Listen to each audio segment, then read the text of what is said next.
Bom dia, pessoal. Meu nome é Amanda Almeida Barbosa e a minha equipe ficou responsável pelo tema afogamento e asfixia.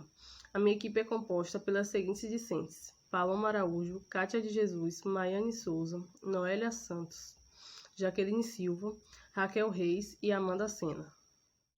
Agora eu vou falar um pouco sobre o que é o afogamento. O afogamento é a paragem respiratória resultante da imersão de líquido excessivo.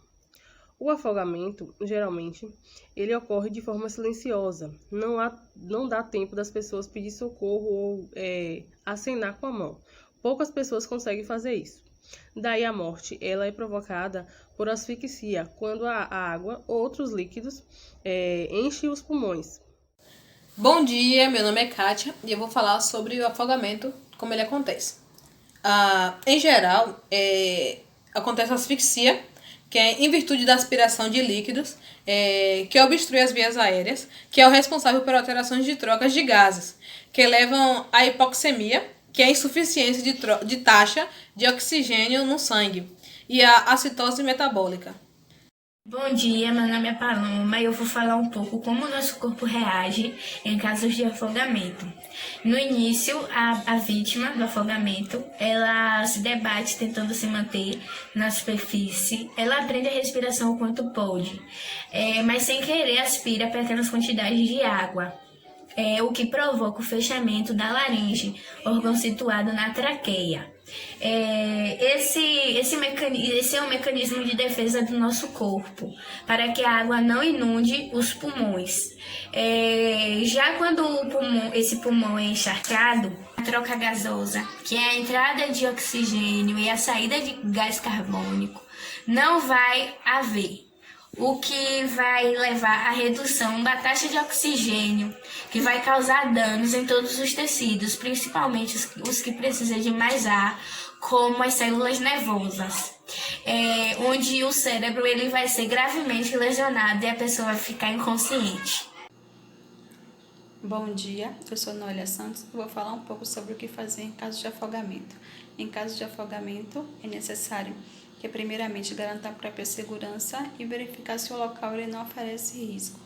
A primeira coisa a ser feita é estar retirando essa vítima da água.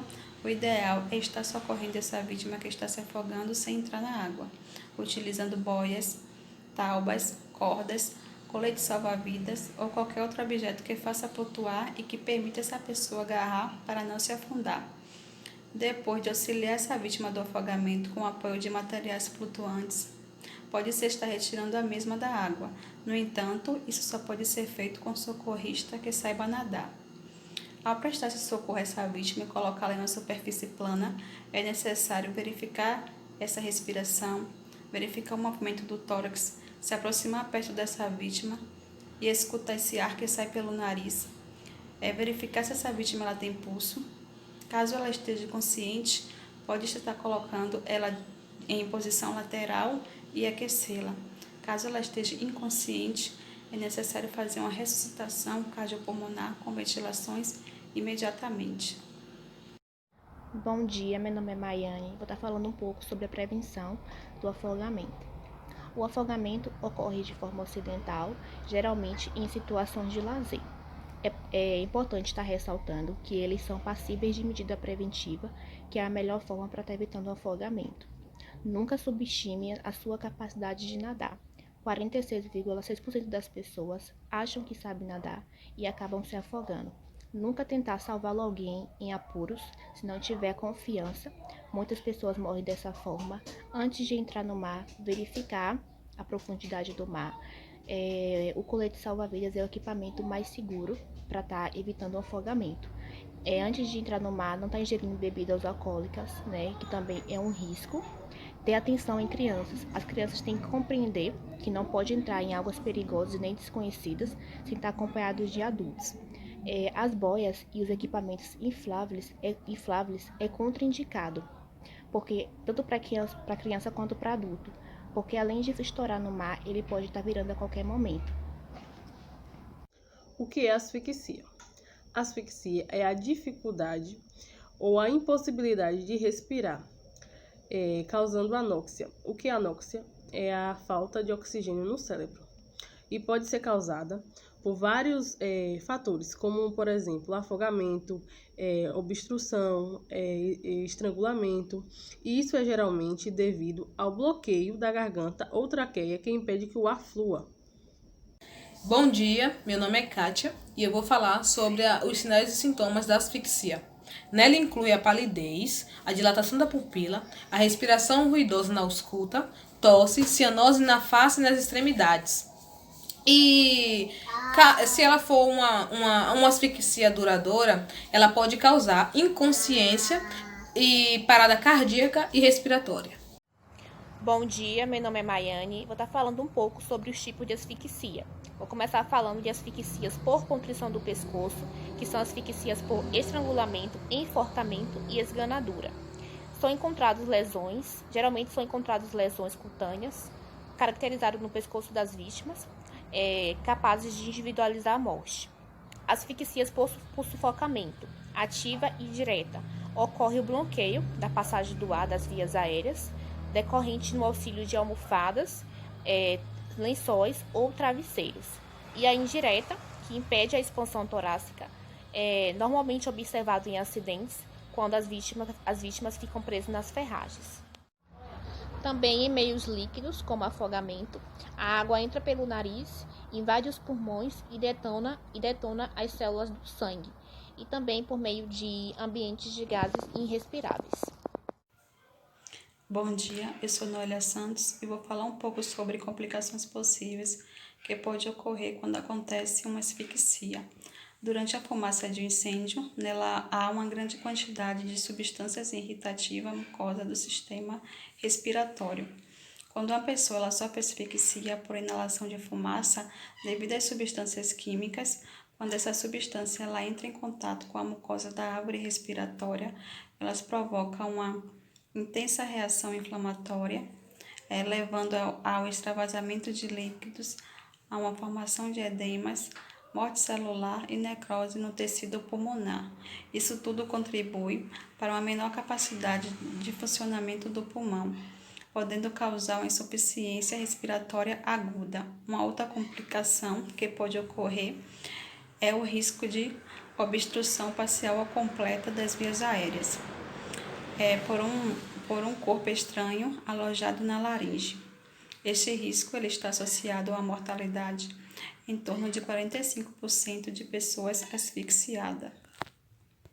Agora eu vou falar um pouco sobre casos de asfixia, que são as obstruções por vias respiratórias, por presença de corpos estranhos, alimentos mal mastigados, ingestão de bebidas ferventes, pesos em cima das costas, em cima do peito, intoxicações diversas e as paragens dos músculos respiratórios. Meu nome é Raquel e eu vou estar falando o que a gente pode fazer em caso de asfixia por aspiração de corpo estranho. Em adulto, a gente pode estar posicionando a nossa mão, nosso punho, logo acima do umbigo da pessoa que está sendo asfixiada, cobrindo com a outra mão e com firmeza puxar para cima. Repetir essa manobra tantas as vezes forem necessárias até que a pessoa bote o corpo estranho para fora. Em caso do paciente começar a apresentar extremidades arroxeadas, fazer respiração boca a boca.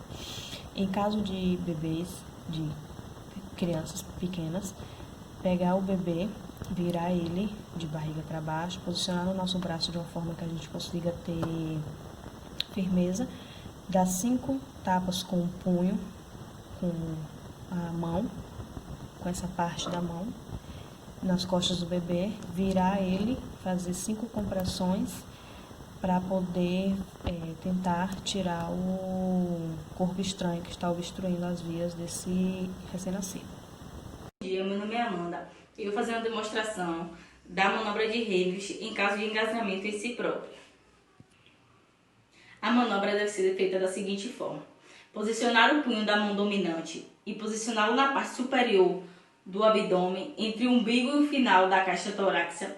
Segurar esta mão com a mão não dominante, conseguindo um melhor apoio, empurrar com força rápida as duas mãos para cima e para baixo.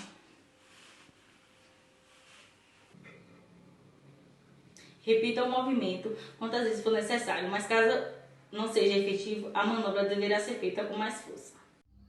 Oi gente, bom dia, meu nome é Jaqueline e eu vou passar para vocês como proceder em caso de engasgo de um bebê. Nós temos aqui o nosso bebê, nós vamos posicionar ele no nosso braço não dominante e segurar aqui, porém tomando cuidado para não lesionar olhos, boca e também não asfixiar a criança. Nós vamos inclinar ela em direção ao chão, que aí a gravidade também já vai nos ajudar nesse processo. Nós vamos pegar a nossa mão dominante, fechar ela e bater aqui nas costas da criança com um movimento como se fosse de baixo para cima, 5 vezes. 1, 2, 3, 4, 5. Aí nós vamos virar a criança e ver se nós temos algum tipo de resposta, ver se tem choro, ver se tem sinais de que o objeto saiu. Caso isso não tenha acontecido, nós vamos posicionar essa criança dessa vez de frente e começar as compressões, que são feitas com os 2 dedos e também são 5 compressões. 1, 2, 3, 4, 5. Caso nós também não tenhamos resposta, nós vamos virar a criança novamente sobre o nosso braço não dominante e fazer de novo a manobra de Heimlich.